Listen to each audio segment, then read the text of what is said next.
지금 시장에서 가장 중요한 한 문장을 먼저 던져보겠습니다. 엔비디아의 최고 경영자 젠슨 황이 선언했습니다. 이제 인공지능의 미래는 전기가 아니라 빛으로 간다. 이 한 문장이 왜 중요한지 지금부터 말씀드리겠습니다. 지금 시장은 겉으로 보면 완벽해 보입니다. 인공지능은 세상을 바꾸고 있고 반도체는 없어서 못 팔고 있습니다. 클라우드 기업들은 사상 최대 투자를 진행하고 있고 미국 증시는 여전히 강한 흐름을 유지하고 있습니다. 하지만 여기서 한 가지 이상한 장면이 포착됩니다. 수천억 원을 들여 완성된 데이터 센터가 전기를 받지 못해서 가동을 못하고 있습니다.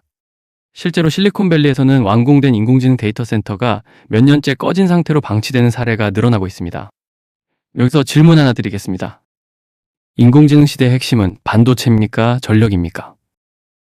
정답은 둘 다 아닙니다. 지금 진짜 병목은 전력, 냉각, 통신이라는 물리적 인프라입니다. 이제 돈의 흐름을 보겠습니다. 현재 미국에는 초대형 단기 자금이 있습니다. 이 금액이 무려 7조 8천억 달러 수준입니다. 우리 돈으로 환산하면 1경 원이 넘는 규모입니다. 이 돈의 특징이 하나 있습니다. 개인은 불안하면 돈을 넣고 기관은 불안할 때 먼저 돈을 빼기 시작합니다. 실제로 데이터를 보면 전쟁 리스크가 최고조였던 시점에서 기관 자금은 이미 수십조 원 단위로 빠져나가기 시작했습니다. 이 말은 무엇을 의미하느냐? 뉴스가 나오기 전에 이미 돈은 움직였다는 뜻입니다. 지금 시장에서 가장 중요한 질문은 단 하나입니다. 이 거대한 돈이 어디로 향하느냐입니다. 대부분 투자자들은 오픈 AI, 스페이스X 같은 기업을 기다립니다. 하지만 큰 돈은 다르게 움직입니다. 결론부터 말씀드리겠습니다. 큰 돈은 주식을 사는 것이 아니라 그 주식이 돈을 쓸 수밖에 없는 길목을 먼저 선점합니다. 오픈 AI, 스페이스X, 이 두 기업의 예상 가치는 이미 상상을 초월합니다. 수천조 원 규모입니다. 그런데 중요한 것은 이 기업들이 돈을 벌기 전에 먼저 돈을 써야 한다는 점입니다. 인공지능을 운영하려면 무엇이 필요합니까? 첫째 데이터 센터, 둘째 전력, 셋째 냉각, 넷째 통신입니다. 이건 선택이 아니라 필수입니다. 결국 상장으로 모인 돈은 어디로 흘러가느냐? 바로 물리적 인프라 밑바닥으로 내려갑니다. 실제로 빅테크 투자 규모를 보면 아마존, 알파벳, 메타, 마이크로소프트, 오라클이 5기업이 올해 투자하는 금액이 약 6,900억 달러 수준입니다. 우리 돈으로 약 900조 원이 넘는 규모입니다. 여기서 중요한 포인트는 이건 경쟁이 아니라 동시에 같은 방향으로 투자한다는 점입니다. 즉 모든 기업이 동시에 같은 병목을 향해 돈을 쏟아붓고 있습니다. 지금 시장에서 가장 충격적인 사실 하나 말씀드리겠습니다. 돈이 있어도 인공지능을 돌릴 수 없습니다. 왜냐하면 전기가 부족하기 때문입니다. 실제로 일부 빅테크 기업들은 클라우드 고객을 돌려보내고 있는 상황입니다. 반도체는 있지만 전력을 공급할 수가 없습니다. 이건 단순한 문제가 아닙니다. 데이터로 보겠습니다. 미국 인공지능 데이터 센터 전력 수요는 현재 약 4기가와트 수준에서 10년 뒤 123기가와트 수준까지 증가할 것으로 예상됩니다. 무려 30배 증가입니다. 이게 어느 정도냐면 원자력 발전소 100개 이상이 추가로 필요하다는 의미입니다. 이건 기술 문제가 아니라 국가 인프라 문제입니다. 일경원의 돈은 한 번에 움직이지 않습니다. 단계적으로 이동합니다. 첫 번째 단계는 이미 계약이 확정된 기업입니다. 즉 수주잔고가 쌓여있는 기업입니다. 왜냐하면 불확실성이 클수록 확정된 미래 매출이 가장 안전하기 때문입니다. 대표적으로 3가지입니다. 첫째, 데이터 센터 냉각. 둘째, 전력관리. 셋째, 발전 인프라입니다. 여기서 중요한 점은 이건 성장 기대가 아니라 이미 계약된 돈이라는 것입니다. 그래서 스마트머니는 가장 먼저 여기에 들어갑니다. 이제 진짜 핵심으로 들어가겠습니다.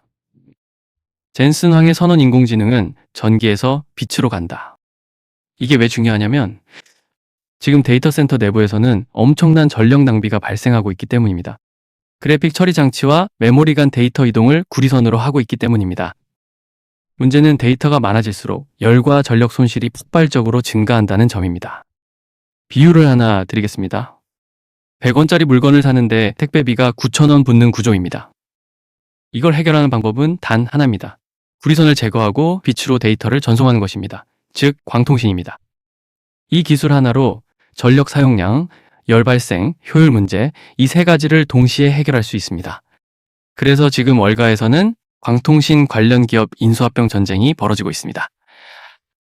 구조를 이해하면 돈이 보입니다. 광통신 시장은 3단계의 구조입니다. 첫 번째 빛을 만드는 레이저. 두 번째 빛을 처리하는 칩, 세 번째 연결하는 케이블입니다. 여기서 중요한 포인트는 이건 단순 부품 산업이 아니라 통행세 구조라는 점입니다. 한번 깔린 인프라는 쉽게 교체되지 않습니다. 즉, 먼저 선점한 기업이 오랫동안 수익을 가져가는 구조입니다. 그래서 빅테크뿐 아니라 월가 자본까지 이 시장에 몰리고 있습니다.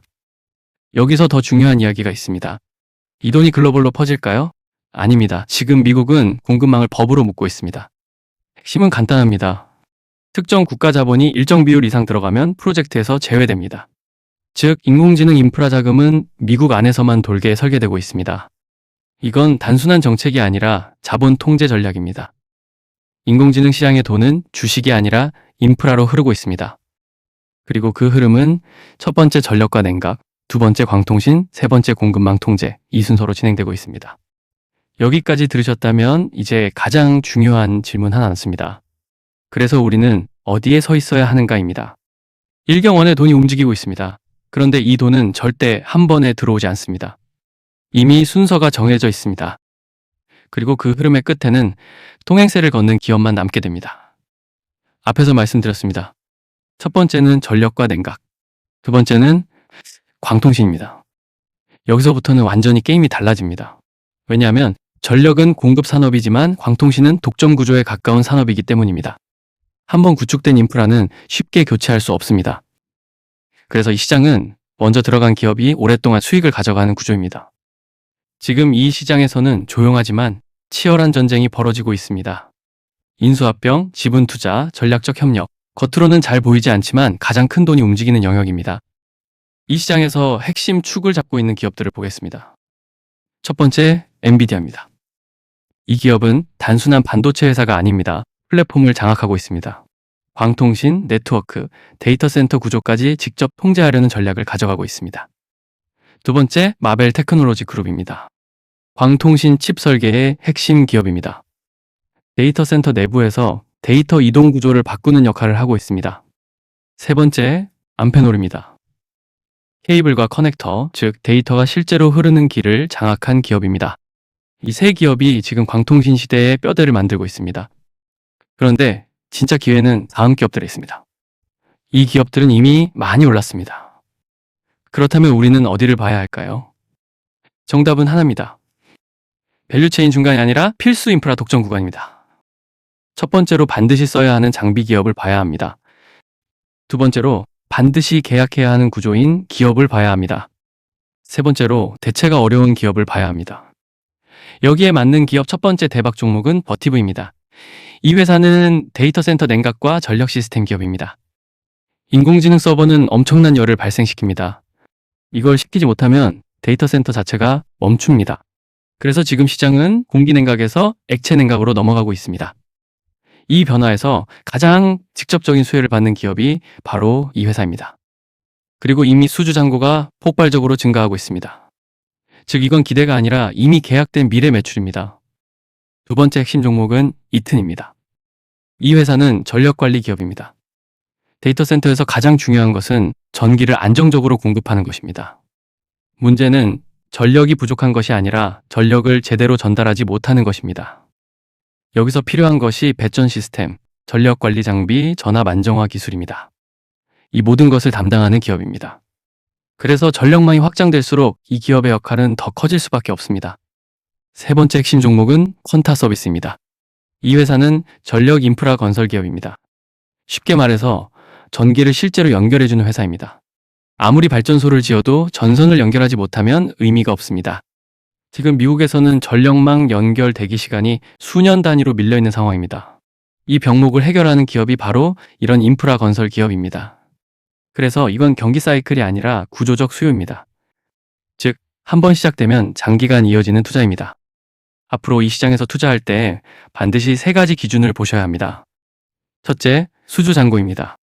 이미 계약된 매출이 있는 기업인지 확인해야 합니다. 불확실성이 클수록 이 지표가 가장 중요합니다. 둘째, 독점 구조입니다. 대체가 가능한지 아니면 반드시 써야 하는 기업인지 확인해야 합니다. 셋째, 인프라 연결성입니다. 단순 부품이 아니라 전체 시스템에서 필수 역할을 하는 기업인지 확인해야 합니다. 현재 시장 상황에서 조심해야 할 변수는 네 가지도 말씀드려 보겠습니다. 첫째, 환율입니다.